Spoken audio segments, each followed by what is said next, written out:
Rim, bonjour. Bonjour. Alors, on est ici pour parler Non, de ton peut-être. film. Ah, mais écoute, j'allais dire la même chose. On est ici pour parler de quelque chose de très important. Paris à tout prix. Enfin, Paris à tout prix. Enfin, Paris, je sais pas, il y a deux petits points orientalisants qui ont l'air Ouais, de c'est dire pour faire genre. Voilà, exactement.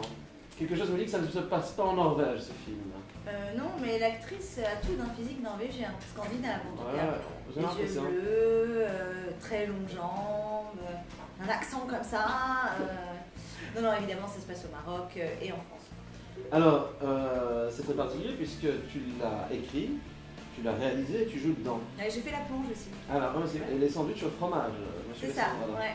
Alors, qu'est-ce qui était le plus intéressant, au-delà des sandwichs au fromage qui sont évidemment le summum? Alors, qu'est-ce qui était le plus intéressant? C'est fou parce que toutes les étapes ont été extraordinaires. L'écriture, c'est quelque chose de très doux et de magnifique parce que d'une idée, une idée, c'est rien, quoi. C'est dans l'air, tu la prends, tu l'as.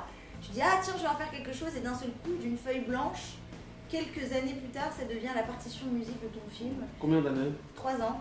Et je suis allée très vite, hein, de l'idée à la sortie, ce sera passé 3 ans. La préparation, par contre, ça c'est très très stressant. On te dit, voilà, tu as 2 mois pour que le jour J, tu sois prêt pour tourner ton film. Et en fait, c'est faire rentrer un carré dans un cercle, c'est-à-dire que rien ne rentre, que ce soit au niveau du budget, que ce soit au niveau du timing. Et puis il faut trouver des solutions, et puis c'est dans la difficulté qu'on devient inventif encore plus, qu'on peut réécrire des choses. Le tournage c'est très intense parce qu'on tournait surtout au Maroc 6 jours sur 7.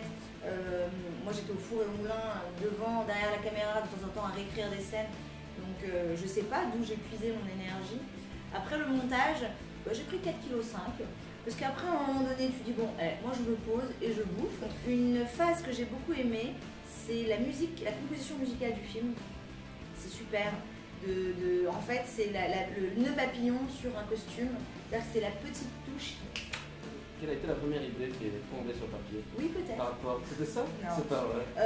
Non, ça a commencé en fait un jour, j'ai eu la chance d'être invitée au Festival du film de Tunisie. Mon père est d'origine tunisienne. Et il se trouve qu'à l'aéroport, j'ai perdu ma valise. J'ai cru l'avoir perdu parce que je m'étais trompée de tapis, mais j'étais... C'est celui pour Oslo. Voilà, exactement. Et j'étais oui, on m'a volé ma valise, faites pas croire que c'est pas habituel. Mademoiselle, vous arrivez de Paris, votre valise est en tapis numéro 6. Voilà, c'est ce que je disais, en tapis numéro 6. J'étais mal lunée parce que je pensais avoir perdu ma valise et je me suis dit, mon Dieu, heureusement que j'habite pas dans ce pays. Et donc l'idée a commencé comme ça, en me disant, mais qu'est-ce qui se passe si du jour au lendemain, j'étais amenée à vivre dans un pays qui, par la force des choses, n'était plus mien. Et le destin, les choses n'arrivent pas par hasard. J'ouvre la une d'un magazine où il est écrit « La France, je l'aime, on veut que je la quitte ». Et là, j'ai senti que je tenais vraiment quelque chose. Quels sont les principaux points sur lesquels il y a totale opposition de style et de culture, je veux dire, qui apparaissent dans le film pour ton personnage? Qu'est-ce qu'il a Je peux en citer quelques-uns, je pense. Ça va commencer par le rythme de vie. À Paris, en fait, c'est quelque chose qui m'a frappée parce que je suis partie au Maroc écrire dans une famille pour vraiment être en immersion totale. Et puis on est coupé de la 3G, on est au fin fond de la Pampa, les priorités ne sont pas les mêmes. On a le temps. On s'ennuie même de temps en temps parce qu'on n'a pas l'habitude de ce temps-là. Donc il y a déjà ça. Après, les rapports à autrui ne sont pas les mêmes. Au Maroc, les gens sont beaucoup plus sur l'autre. Et d'ailleurs dans le film on le voit, ils aident Maya, alors qu'à l'opposé, à Paris, on la plonge dans l'oubli quasiment, avec des répliques superficielles de « regarde, en plus elle a grossi ». Quelles sont les oppositions?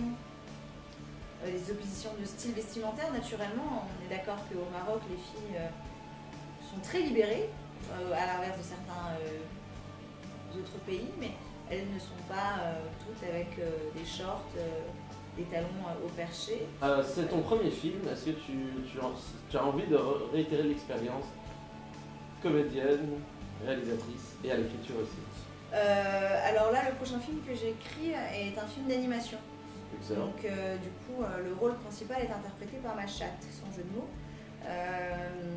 Voilà qui est intéressant. Et qu'on voit dans le film, dans Paris à tout prix, qui s'appelle Diva. D'accord. C'est ta vraie chatte? Alors celle du film, Ma vraie chatte n'a pas été sélectionnée au casting, parce que soi-disant elle n'est pas comédienne. D'accord, et ben je me suis vengée et j'ai écrit un rôle, rien pour elle. Donc oui, l'écriture j'y retourne, la réalisation oui. Après, si j'avais eu l'idée d'un film où j'aurais pu tenir le premier rôle, je l'aurais fait avec plaisir parce que j'ai adoré l'expérience. Mais je raconte des histoires quand elles ont le mérite d'être racontées, pas juste parce que j'ai envie de me mettre en scène. Merci Rim, à très Merci bientôt. à toi. Bon courage pour Paris à tout prix. Merci. Et bravo encore. Merci. À bientôt. À bientôt.